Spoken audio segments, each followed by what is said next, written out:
Menteri Agraria dan Tata Ruang bongkar kejanggalan izin megaproyek Meikarta.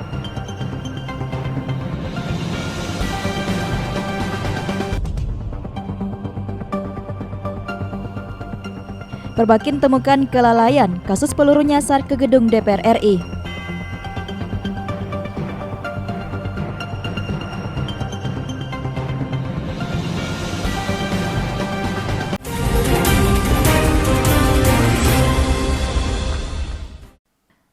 Menteri Agraria dan Tata Ruang Sofyan Djalil sudah menyurati pemerintah daerah Kabupaten Bekasi yang meminta Meikarta segera mengurus izin mendirikan bangunan dan dampak lingkungan atau AMDAL yang menjadi dasar rencana tata ruang.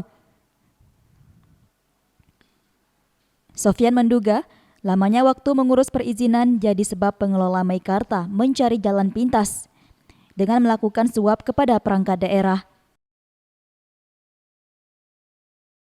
Bisa atau tidak, sehingga orang tidak perlu pakai jalan-jalan belakang, ya kan?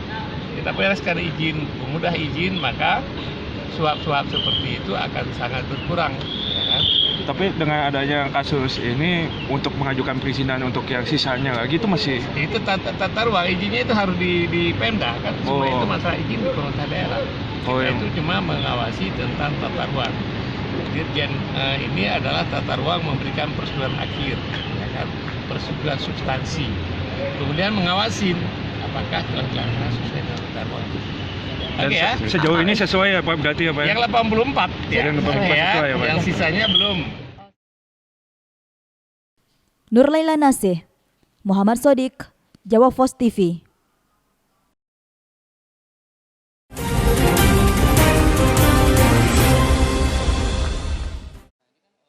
Edi menambahkan, pada dasarnya proses perizinan pembangunan idealnya dapat diselesaikan selama 1 bulan.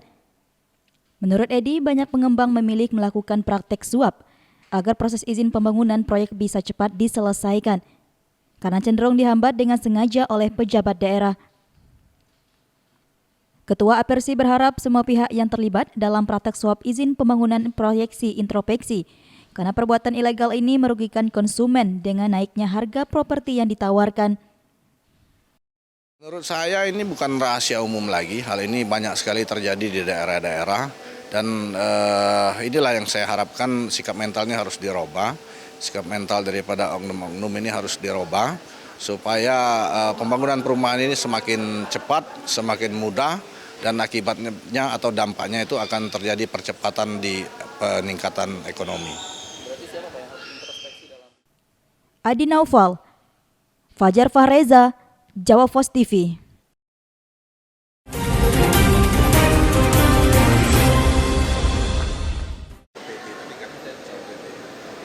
Ketua Asosiasi Pengembangan Perumahan dan Permukiman Seluruh Indonesia, Apersi, Edi Ganevo, meminta pemerintah meningkatkan pengawasan proses izin pembangunan di pemerintahan daerah. Menurut Edi, pada dasarnya para pengembang menginginkan proses perizinan diurus sesuai peraturan. Namun banyak oknum berwenang justru menghambat proses perizinan dan berupaya bernegosiasi dengan pengembang. Edi berharap pemerintah dapat turun tangan langsung dan memberikan sanksi tegas pada oknum penghambat proses perizinan, sehingga praktik suap dalam mengurus izin pembangunan dapat diminimalisasi. Nah, tentu saja ini harus ada pengawasan, harus ada kontrol. Apabila mereka melakukan perizinan ini atau mengajukan perizinan ini dengan cara yang legal tapi tidak jalan, ini harus ada yang kontrol dan harus diberikan sanksi kepada oknum pejabat tersebut. Nah, supaya si pengembang tidak merasa takut. Kalau tidak diberikan sanksi, maka pengembang merasa takut, nanti mereka seolah-olah ditandain. Sehingga mengurus izin berikutnya akan lebih sulit lagi. Sebelumnya KPK mengungkap dugaan kasus suap yang melibatkan petinggi Lipo Group dan Bupati Bekasi dalam izin pembangunan proyek Meikarta. Direktur Operasional Lipo Group, Billy Sindoro, disangka menyuap Bupati Bekasi, Neneng Hasanah Yasin, dan sejumlah kepala dinas di Kabupaten Bekasi. Billy dan 3 orang lainnya diduga memberi suap terkait perizinan proyek pembangunan Meikarta di Cikarang, Bekasi, Jawa Barat. Neneng diduga dijanjikan uang 13 miliar rupiah. KPK menduga baru terjadi penyerahan uang 7 miliar rupiah. Adi Naufal, Fajar Fahreza, Jawa Post TV.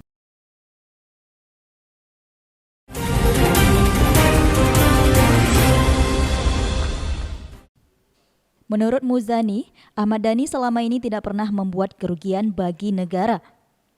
Ahmad Muzani menjelaskan Partai Gerindra menganut asas praduga tak bersalah dalam kasus yang melibatkan pentolan Republik Cinta Manajemen ini. Muzani masih menunggu hingga terdapat kepastian hukum. Polda Jawa Timur menetapkan Ahmad Dhani sebagai tersangka kasus pencemaran nama baik. Hal ini berkaitan dengan kata-kata kasar yang diucapkan Ahmad Dhani di blog pasca penolakan kedatangannya ke Surabaya. Ya, saya terkejut Ahmad Dhani menjadi tersangka untuk satu kasus yang menurut saya tidak jelas siapa yang dirugikan, Ahmad Dhani bukan korupsi, Ahmad Dhani tidak mencuri dan tidak ada kerugian negara, tidak ada orang yang merasa dirugikan negara di situ juga, tidak ada kelompok yang merasa dirugikan itu. Kemudian aparat buru-buru melakukan tindakan mengambil keputusan mengecas dia sebagai sebagai tersangka dan kami terkejut. Poppy Rahmawati, Bintang Nuwari, Jawa Post TV.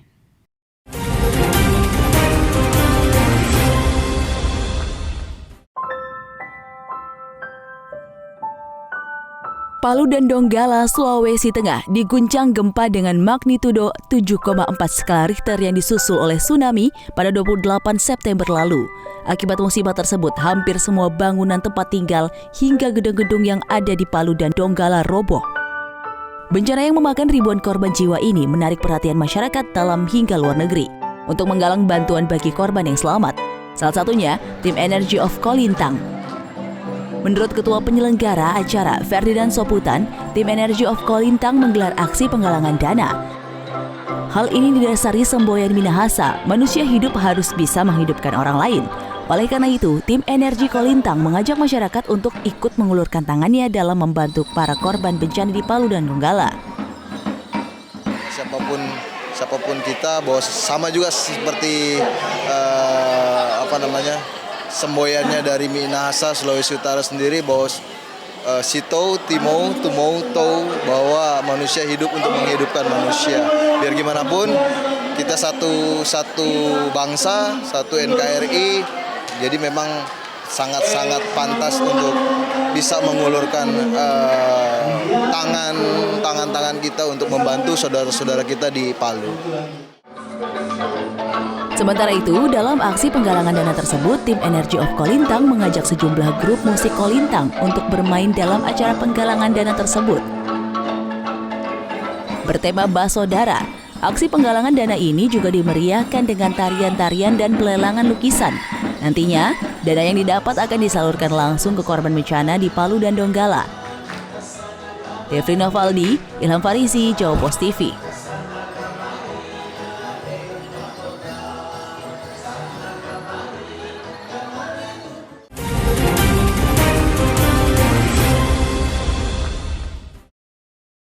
Pemerintah harus siap menanggung segala biaya yang menjadi perangkat pemilu. Dana saksi juga harus dibayar oleh pemerintah.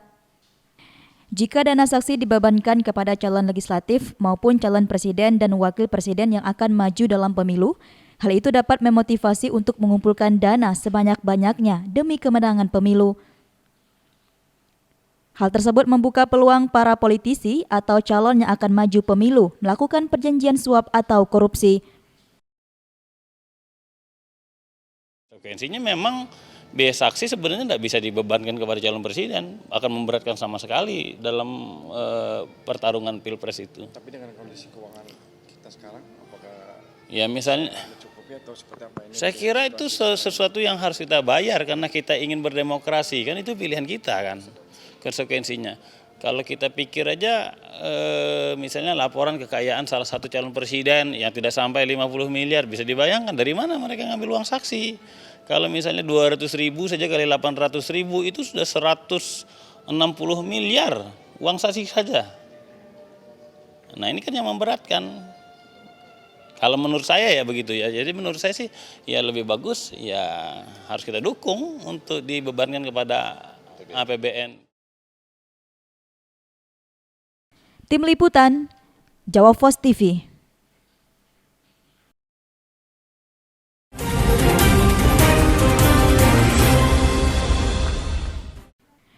Perbakin melarang penggunaan senjata switch auto, terutama larangan mengatur pola tembakan senjata dari semi-otomatis menjadi full otomatis. Pengaturan senjata dengan sistem full otomatis menyebabkan bidikan mengarah ke atas. Akibatnya banyak proyektil peluru yang dikeluarkan dalam setiap detiknya. Ini terbukti dari banyaknya proyektil peluru yang mengarah ke atas ruangan DPT di lantai 6 hingga 20. Di senjata itu banyak sekali aksesorisnya ya. Aksesoris ada ya seperti yang dipakai ini auto, kemudian ada namanya Roni. Roni itu tambahan untuk tambahan bukan jangkauan, untuk dudukan supaya nembaknya enak. Kemudian ada magazennya juga ada macam-macam. Tapi prinsip begini, Perbakin tidak mengizinkan untuk senjata otomatis untuk olahraga. Itu prinsip.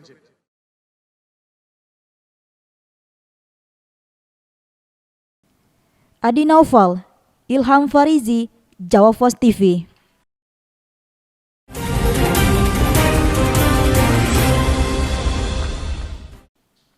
Menteri Koordinator Bidang Kemaritiman Luhut Binsar Panjaitan menyebut evaluasi 4 tahun pemerintahan Presiden Joko Widodo dalam kategori baik.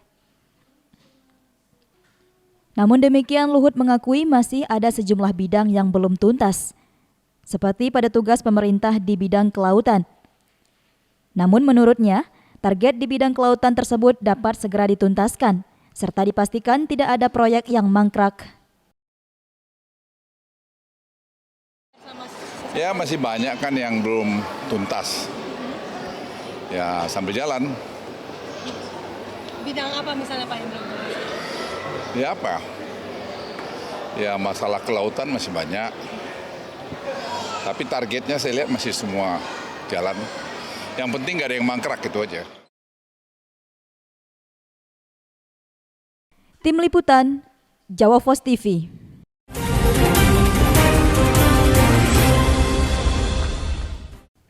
Tak hanya itu, APSI juga memastikan harga kebutuhan pokok baik di pasar modern hingga tradisional masih berjalan normal. Hal ini diungkapkan oleh Ketua Bidang Litbang APSI Rizal E. Halim di kawasan Jakarta Selatan. Menurut Rizal, Permendagri nomor 96 tahun 2018 juga dirasakan ikut membantu menstabilkan harga bahan pokok. Namun niat pemerintah itu dianggap masih belum cukup. Mari kita sikapi dengan baik dan ada banyak ide-ide yang menurut saya bagus untuk kita tindak lanjuti ya. Bagaimana menyederhanakan rantai distribusi, kemudian bagaimana menghadirkan mekanisme pasar yang lebih efisien. Itu dari sisi pasarnya, dari sisi regulator tentunya butuh iklim yang kondusif, butuh sarana infrastruktur, sub-infrastruktur itu menjadi salah satu enabling factor ya untuk memperbaiki rantai distribusi kita.